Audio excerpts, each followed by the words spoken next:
할렐루야.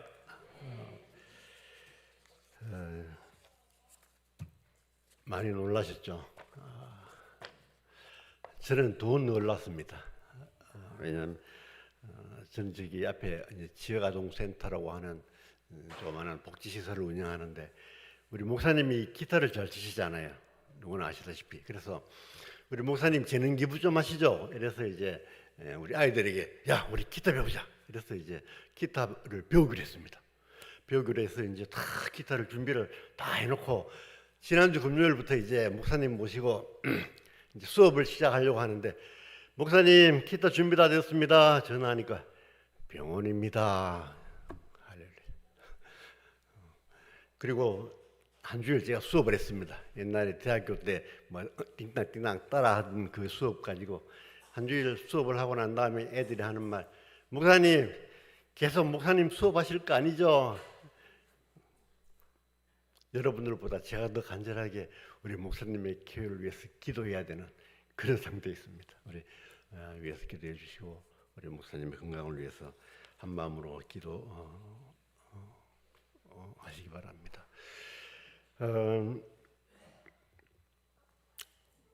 부활절은 사실은 우리나라에서는 이렇게 한 주 부활절 연합 예배 뭐 이런 형태나 아니면은 뭐 계란을 삶아서 같이 나눠 먹든지 뭐 이런 형태로 이렇게 부활절을 쉽게 잘 지나갑니다. 그러나 캐톨릭 국교가 캐톨릭이거나 아니면 기독교인 이런 나라였던 나라 아니면 지금 그런 나라 이런 나라에 가면 이 부활절은 거의 한 달 이상 준비를 합니다. 그런 나라에 가면 한 달 전부터 이미 마을에 망국기가 막 늘려지고 이 부활절 축제 행사를 위해서 뭐 온갖 이게 성상도 만들기도 하고 뭐 십자가 모양 뭐 온갖 모양을 만들면서 오직 이 부활 하루를 위해서 거의 몇 달 어떤 나라에서는 뭐 거의 1년 내내 이 부활절 축제를 위해서 준비하는 그러한 나라들이 제법 많습니다.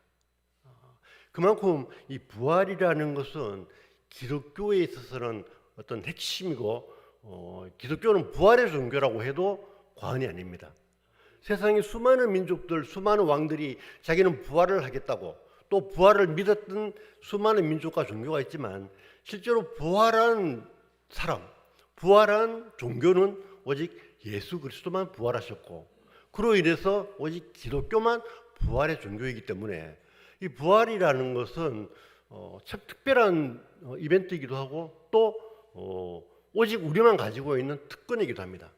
그래서 사실은 그 청년 왕국 긴 기독교 왕국 시절에부터 해서 이렇게 예수 그리스도를 믿었던 그런 나라들은 이 부활만 위해서 이 부활 하루를 위해서 크고 놀라운 그런 축제를 준비하던 것을 본 적도 있고 또 우리는 또 잘 이렇게 뭐 세계 여러 가지 문화를 이렇게 요새 많이 보지 않습니까? 그러면 그런 것들을 많이 발견하게 되었습니다.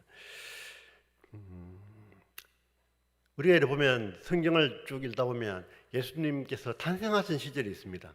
탄생하신 그때 기록을 누가복음 한 2장 정도에 보면 예수님의 탄생하시던 기록이 있는데 그때는 예수님의 탄생은 보면은 동양에서 박사들이 오고 또 목자들이 예수님 태어나신 곳이 이상하다 해서 찾아가니까 그곳에 천군과 천사들이 막 모여서 찬양을 합니다. 지극히 높은 곳에서는 하나님께 영광이요 땅에서는 기뻐하시고 막 이런 찬양을 드리고 천사들이 하늘로 다 올라갑니다. 그런데 부활절에 대한 내용을 성경을 쭉 보면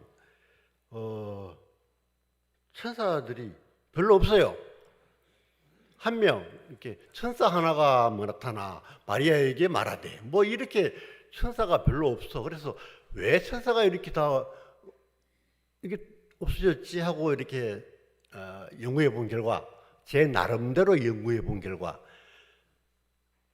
예수의 부활로 하나님의 나라가 완성되어지고 하나님의 승리가 선포되어지고 이미 하늘에서는 천국의 완성이 이루어졌기 때문에 이제 천사들이 할 일이 너무 많아졌습니다. 왜? 여러분들이 하나님의 나라에 갔을 때 그할 집과 그할 공간과 또 그 잔치를 준비하기 위해서 하나님께서 천사를 다 동원해 가지고 부활하실 때는 천사가 묻었다. 이게 제 연구 결과입니다. 그거는 사실은 뭐 성경은 아닙니다. 어쨌든 간에 이 우리가 생각하고 있는 이 부활, 그냥 예수님 부활하셨네 라가 아니라 예수님의 부활이라는 것은 예를 들면 이런 것 같습니다. 우리가 모드라는 게 있잖아요. 뭐 이렇게 어르신들은 별로 안 쓰지만 우리 청년들은 모드라는 말을 참 많이 씁니다. 무슨 모드? 쉽게 말하면 집에 가면 이제 에어컨에도 무슨 모드가 있잖아요. 뭐 지침 모드 뭐 이렇게 하면서 뭐 무슨 급냉 모드 뭐 이렇게 모드가 있습니다. 그런 것처럼 천국에도 이게 그 상황이 바뀌었습니다. 그 전에는 저 죄 지은 인간들이 어떻게 하면 이게 구원할까? 어떻게 더 이 사단의 시험에 빠지지 않게 할까? 이게 이 천국의 모두였다면 부활절을 계기로 예수의 부활로 이제는 천국은 완전히 잔치 모드로 모두가 바뀌어 버린 것입니다. 이제 천국은 잔치입니다. 천국은 승리가 선포되어졌습니다. 천국은 이제는 사단은 아무런 힘도 없는 그러한 세상이 되었다는 것을 이미 천국은 선포를 하고 있습니다. 그래서 천국에는 이미 잔치가 이루어지고 있고 잔치 준비를 하고 있고 모든 성도들이 예수 그리스도를 믿는 자들이 천국에 와서 그 하나님의 영광을 어떻게 하면 더 잘 누릴까? 어떻게 하면 더 많이 누릴까? 어떻게 하면 더 기쁨을 충만하게 막 느낄까? 이것만 연구하고 이걸 위해서 모든 천사들이 움직이고 있는 그러한 모드가 이 천국의 모드입니다. 예수 그리스도의 부활로 사단은 그 어떤 권력도 그 어떤 권리도 우리에게 요구할 수 없음을 믿습니다. 아멘. 여자에게서 난 자가 뱀의 머리를 짓밟듯이 예수께서 이미 사단의 머리를 짓밟은 줄 믿습니다. 아멘. 이것이 바로 우리의 존재 가치입니다. 하나님을 믿는 자들에게는 이제는 그 어떤 권세도 우리에게 권리를 행사할 수 없습니다. 이것은 이미 선포된 하나님의 승리의 모드입니다. 천국에서는 이미 모든 것이 다 결정되었습니다. 이것이 부활의 의미입니다. 사단은 결코 우리에게서 어떤 기쁨도 빼앗아갈 수 없습니다. 사단은 결코 우리에게서 어떤 죄책감도 심어줄 수 없습니다. 우리의 어떤 죄로 인해서도 우리를 지옥으로 끌고 갈 수가 없습니다. 이것이 예수께서 이루어놓으신 부활의 완성입니다. 그런데 이 모든 것이 다 완성되어졌습니다. 예수께서도 십자가에서 이렇게 말씀하십니다. 예수께서 다 이루었다. 다 이루었다. 승리는 결정되어졌다. 라고 말씀하셨습니다. 이런 완전히 바뀌어버린 천국의 모두와 달리 오늘 본문 말씀을 보면은 조금 다른 분위기가 나타납니다. 이미 이 본문 전에 예수님께서는 이미 마리아와 또 다른 여인들과 예수님의 제자들과 성경 본문에 보면은 한 8군데, 9군데 정도 예수님께서 부활하신 이후에 제자들에게 나타나신 모습이 기록되어져 있습니다. 그럼에도 불구하고 오늘 이 본문에 보면 이 제자들, 베드로를 필두로 해서 이 제자들이 하는 말이 자, 모여서 고민을 했겠죠. 자, 어떻게 할까 하다가 베드로가 나는 고기 잡으러 갈 거야 하니까 제자들이 쭈르륵 따라서 갑니다. 그리고 고기를 밤새 잡았으나 한 마리도 잡지 못했습니다. 밤에 새어갈 때 예수께서 저 갈릴리 바닷가에 서 계셨는데 제자들이 예수신 줄 알지 못하고 있는 상황이 나타납니다. 좀 이게 이 사이에 간격이 있습니다. 예수의 부활로 이미 이루어진 하나님의 천국의 모두, 이미 잔치 모드로 바뀌어버린 이 하나의 모두와 아직까지 방황하고 있고 이 뭔가 모르고 아직 고기 잡으러 가고 있는 예수님의 제자들의 모습 사이에는 상당히 큰 간격이 있습니다. 자, 한번 질문하겠습니다. 이 베드로와 제자들이 갈릴리 바다로 물고기를 잡으러 가는데 첫째, 너무 기뻐서 물고기에게조차 예수님의 부활을 전하기 위해서 고기 잡으러 갔다. 1번. 2번. 도대체 어떻게 돌아가는지 모르겠고 이게 불안하고 이건 뭐 어떻게 됐는지 잘 몰라. 그래서 예전에 하던 우리 고기나 잡으러 가자 하는 약간 혼란과 낙담과 절망 가운데 고기를 잡으러 가는 베드로의 모습, 그 제자들의 모습 어느 쪽이겠습니까? 두 번째입니다. 이건 우리가 이해할 수가 없는 이러한 간격이 있습니다. 이 두 가지 모두에서 우리는 조금 우리가 깨달아야 될 부분이 있습니다. 신학자는 이것을 임의와 아직이라는 두 가지 단어로 설명을 합니다. 예를 들면 이런 것 같습니다. 아침에 문자가 왔습니다. 띵동 왔는데 몸만 오시면 됩니다. 내일 아침 교회 식당 뭐 이렇게 문자가 왔습니다. 여러분 뭐 해석하기 나름이겠죠. 어떤 분들은 내일 아침에 교회 식당 앞에 밥 먹으러 오래. 이래서 그것도 몸만 오래. 숟가락도 가져오지 말고 몸만 오래. 이러면서 달랑달랑 그냥 아침에 딱 오는 분이 있는데 어떤 분은 아침 식당에서 밥 먹는데 어떻게 하지? 저에게 막 고민하다가 어쩔 수 없이 아침에 그냥 밥솥에 있는 식은 밥 담아가지고 오시는 분이 있다고 칩시다. 자, 이 두 가지 모두 뭐가 잘못되었을까요? 메시지를 자세히 보아야 됩니다. 메시지를 자세히. 몸만 오면 됩니다. 이미 누군가 준비를 다 해놨습니다. 몸만 와서 맛있게 밥을 먹고 가면 됩니다. 이처럼 우리가 처음 받은 초대장을 자세히 살펴보아야 됩니다. 제자들도 예수님께서 이미 여러 번 말씀하셨습니다. 내가 죽을 것이다. 그리고 부활할 것이다. 그리고 내가 너희들보다 먼저 갈릴리 바다에서 내가 너희를 기다리겠다. 이미 여러 번 말씀하셨고 또 요한복음 16장 25절부터 보면은 이러한 상황을 쭉 설명하시면서 이것을 너희에게 이르면 너희로 내 안에서 평안을 누리게 하려 함이라. 세상에서는 너희가 환난을 당하나 담대하라. 내가 세상을 이겨온노라 라고 이미 선포하셨습니다. 이미 선포하셨는데 이 제자들은 예수님의 그런 메시지들을 여러 번 들었습니다. 여러 번 들었지만 예수님의 부활을 눈으로 보고 예수님을 만난 이후에 아직까지 혼란스럽고 절망스러워서 어떻게 할 바를 모르고 물고기나 잡으러 가자라고 지금 물고기를 잡고 있는 제자들의 모습을 우리는 한 장면에서 같이 보고 있는 것입니다.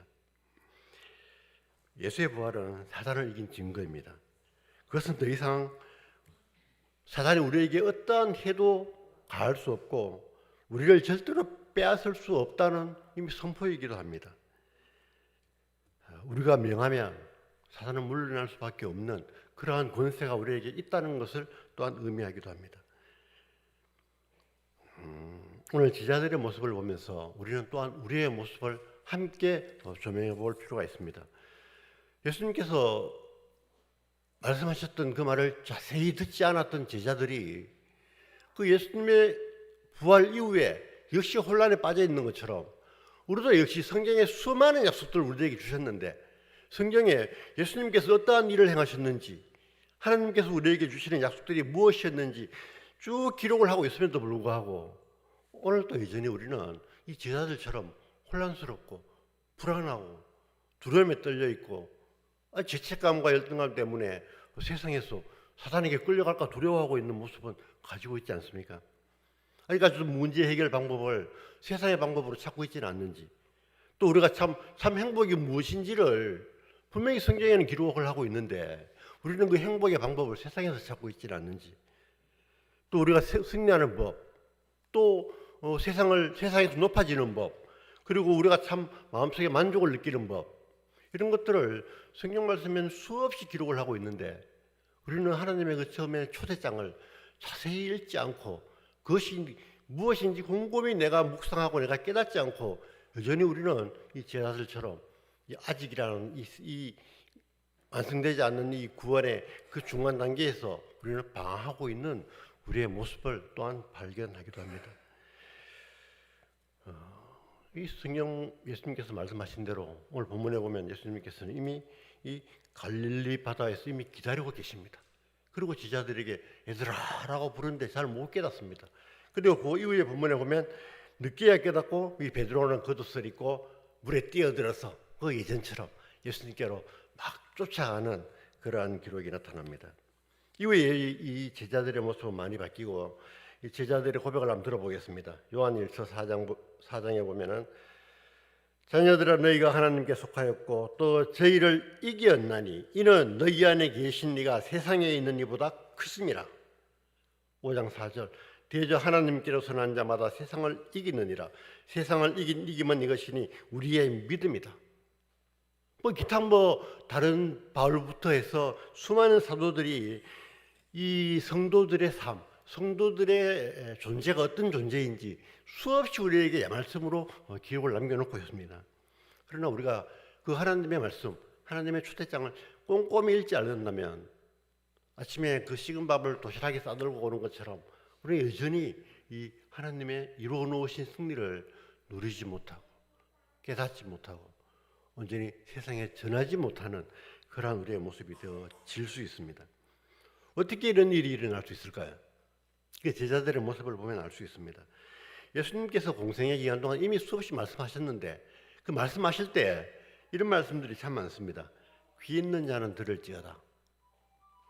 여러 가지 비유로 예와 비유들을 이야기하시면서 귀 있는 자는 들을지어다. 귀 있는 자는 들을지어다.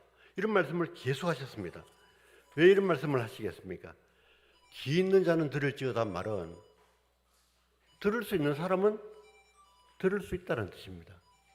어쩌면 이 제자들은 예수님을 따랐고 또 예수님에 대해서 특별한 저분은 특별한 분이야 라고 생각을 했지만 그분을 정치적인 메시아나 아니면 저분을 따라가면 내가 특별한 만족을 얻을 거야 라는 다른 생각이 갇혀 있었기 때문에 예수님께서 진짜 하시는 말씀의 의미를 깨닫지 못했다는 것입니다. 그게 귀 있는 자가 들을지어다라는 의미입니다. 이것이 인간의 한계입니다. 우리 인간의 한계를 보면 첫 번째, 우리는 보고 싶은 것만 봅니다. 그리고 듣고 싶은 것만 듣습니다. 그리고 그래서 오늘 우리가 말씀을 증거하지만 사실은 누구나 자기가 듣고 싶은 것만 듣는 경향이 있습니다. 이것이 우리의 한계입니다. 그래서 제자들도 예수님께서 그 많은 말씀을 하셨는데 자기가 듣고 싶은 말씀만 들었어. 그래서 예수님의 부활이 어떤 의미인지, 부활 이후가 어떤 상황인지, 내가 부활 이후에 어떻게 하겠다고 말씀하셨는데 그 말씀을 잘 기억을 못하고 있었던 거죠. 그러나 천국에서는 이미 승리의 모드, 잔치 모드가 이미 천국에서는 완전히 이루어지고 있는데 아직 여기서는 아직 단계에 있습니다. 이게 바로 우리들의 모습, 우리들의 사고의 틀, 우리가 지금 뭔가 우리의 관심이 어디에 빠져 있으면 하나님께서 아무리 말씀하셔도 거기서 빠져나갈 수가 없습니다. 그 말씀이 들려지지가 않습니다. 이것이 바로 우리 인간의 한계입니다. 이런 실험을 한 내용이 있습니다. 어떤 한 연구자가 실험을 했습니다. 사람들을 모아놓고 자 지금부터 이게 동영상을 들어줄 텐데 검은 옷을 입은 사람들과 흰 옷을 입은 사람들이 농구를 합니다. 농구를 할 텐데 흰 옷 입은 사람들이 몇 번 서로에게 패스하는지 그거를 놓치지 말고 헤아리십시오 하고 연구자가 그런 지시를 합니다. 그리고 이 앞에다가 농구 장면을 틀어줍니다. 흰 옷 입은 사람과 검은 옷 입은 사람이 열심히 농구를 합니다.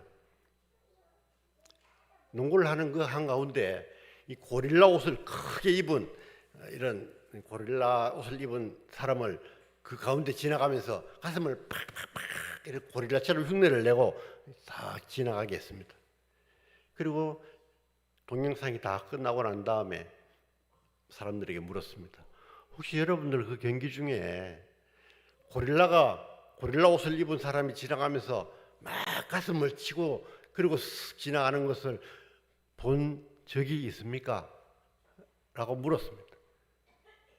그런데 생각보다 반 이상의 엄청나게 많은 사람들이 그 동영상을 보고 있었음에도 불구하고 고릴라가 지나가는 것을 못 봤다는 것입니다. 이게 보이지 않는 고릴라 이론입니다. 우리에게도 그런 일이 일어납니다. 내가 뭔가에 몰입되어 있고 내 생각이 뭔가 걱정에 빠져 있고 염려에 빠져 있고 내 관심이 뭔가에 빠져 있을 때는 하나님께서 아무리 말씀하셔도, 하나님께서 아무리 선포하셔도, 예수님께서 내 앞에서 말씀하셔도 우리의 귀는 그를 들을 수 없는 존재가 인간이란 존재입니다. 오늘도 우리가 하나님 말씀을 볼 때 우리의 마음들을 내려놓고 성령의 인도하심을 따라 늘 하나님의 말씀에 집중하고 하나님의 말씀을 들을 때 좀 더 하나님의 진정한 음성을 들을 수 있는 그러한 존재가 바로 우리들의 존재입니다. 두 번째는, 우리 인간의 한계 중에 두 번째는 그 인간의 믿음의 크기만큼 믿습니다. 두 사람이 있어서 이야기를 합니다. 야, 내 급한 일이 있어. 지금 급한데 내가 지금 돈이 좀 필요해. 돈을 좀 빌려줘. 그래서 이제 얼마나 이렇게 한 1,000이나 2,000 뭐 그 정도 이렇게 이야기합니다. 자, 여기서 질문. 이게 초등학생, 우리 저 친구는 아직 말을 못 알아듣겠네. 우리 초등학생이 있습니다. 초등학생에게 야, 너는 여기서 1,000이나 2,000이 얼마인 것 같아? 라고 그러면 뭐라 하겠습니까? 1,000원 아니면 2,000원. 뭐 이렇게 말을 하겠죠. 근데 우리 여기 계신 분들, 어르신들, 우리 이렇게 성인들은 야, 1,000이나 2,000 하면 심각하게 그렇게 돈을 빌려달라고 할 때 최소한 1,000만 원 아니면 2,000만 원을 생각할 겁니다. 무슨 일인지 모르겠는데 그래, 한번 생각해보자. 1,000만 원 생각하고 이야기를 합니다. 그런데 예를 들어 이제 뭐 빌 게이츠나 워런 버핏이나 뭐 곳에 뭐 잘 나간다는 뭐 무슨 뭐 세계적인 기업의 대굴지의 회장이라고 칩시다. 그런 분들은 얼마나 생각할까요? 그렇게 심각하게 돈을 빌려달라고 할 때는 최소한 1,000억 아니면 2,000억을 이야기합니다. 이게 바로 믿음의 크기 한계입니다. 예수께서 우리에게 말씀하실 때, 하나님께서 우리에게 말씀하실 때, 내가 너에게 이러한 권세를 줬다. 내가 너에게 이러한 승리를 줬다. 내가 너희가 이런 영역을 누리기를 원한다. 라고 말할 때 우리의 믿음의 크기만큼 1,000원과 2,000원을 우리가 하나님께 요구할 수도 있습니다. 그러나 1,000만 원과 2,000만 원을 요구하는 믿음도 있습니다. 그러니까 1,000억 원과 2,000억을 요구하는 믿음도 있습니다. 이것이 바로 우리 믿음의 크기만큼의 우리가 누릴 수 있는 모습입니다. 인간의 한계는 바로 이러한 내가 어딘가 집중할 때 듣지 못하는 그러한 한계와 또 내 믿음의 크기만큼 하나님께서는 아무리 많은 걸 주시려고 해도 내가 1,000원짜리 믿음은 1,000원을 요구하게 되어집니다. 주님 1,000원이 필요합니다. 이게 우리들의 모습입니다. 지금 제자들도 마찬가지입니다. 예수님께서 내가 부활할 것이다. 그리고 너희 모든 죄인 인류가 구원되는 그 하나님의 놀라운 승리가 성취될 것이다. 내가 갈릴리에 있을 것이다. 라고 말씀하셨는데 이 제자들도 상상이 안 되는 이야기지 않습니까? 사람이 죽었다가 살아나서 뭔가 말씀은 이해가 되겠는데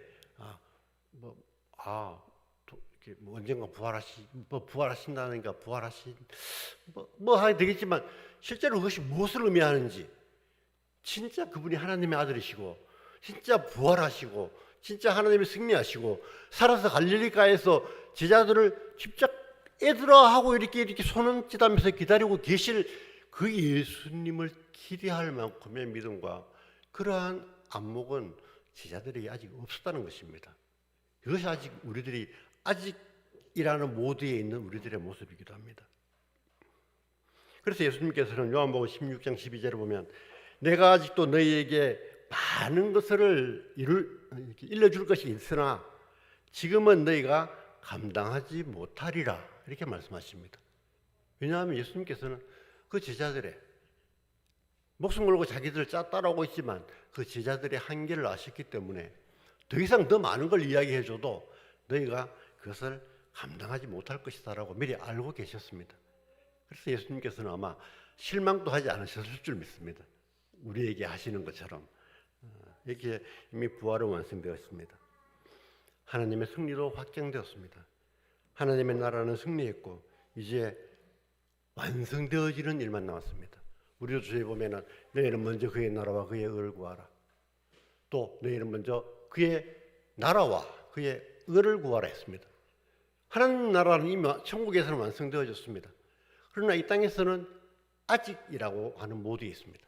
아직이라는 모드. 그것은 우리가 더 큰 믿음으로, 더 하나님의 말씀을 더 분명히 깨달아감으로써 더 온전한 하나님의 나라를 이 땅에서 이루어갈 수 있고, 내 속에 이루어갈 수 있고, 우리 이웃에게 그 하나님의 나라를 전파할 수가 있다라는 뜻입니다. 그럼 우리가 아무것도 할 일이 없는 건 아니지 않습니까? 팀 켈러라는 사람이 부활을 입다라는 책에 보면은 이 임의와 아직이라는 두 하나님의 나라에 대해서 선포하면서 이렇게 이야기합니다. 어떤 사람들은 임의에 너무 치우쳐 있는 사람이 있다. 임의에 이루어진 하나님의 나라. 그래서 이런 사람들은 두 가지로 빠집니다. 하나는 이미 하나님의 나라는 이루어져서 내가 아무리 큰 죄를 지어도 괜찮아. 이게 이단 중에 하나입니다. 내가 아무리 큰 죄를 짓고 그래도 예수님만 믿으면 이거는 아무런 문제가 안 돼. 이렇게 하는 이단 쪽으로 빠지는 임의에 치우쳐 있는 사람이 있습니다. 임의에 치우쳐 있는 사람 중에 또 어떤 분들은 이미 이루어진 하나님의 나라인데 갑자기 내게 환난이 와, 내게 시련이 와, 내가 감당할 수 없는 어떤 문제들이 내게 일어나. 그러면 낙심하게 되어지고 이미 이루어진 하나님의 나라에 대해서 의심을 품게 되어지는 이러한 모습으로 바뀔 수도 있다는 것입니다. 그럼 두 번째, 아직 이루어지지 않는 그 하나님의 나라에 대해서 많이 치우쳐진 사람이 있습니다. 예수님께서 돌아오셔서 천국은 이루어졌다는데, 우리는 죽으면 천국은 간다는데, 기도하면 다 이루어진다는데, 근데 아직이야.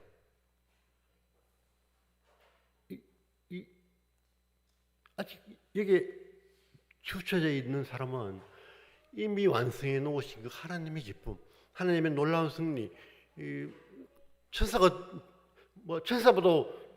부러워하는, 천사도 와, 나도 저런 존재가 됐으면 좋겠다라고 하는 부러워하는 이 인간이라는 존재의 그 기쁨과 놀라움과 위대함을 누리지 못한다는 것입니다.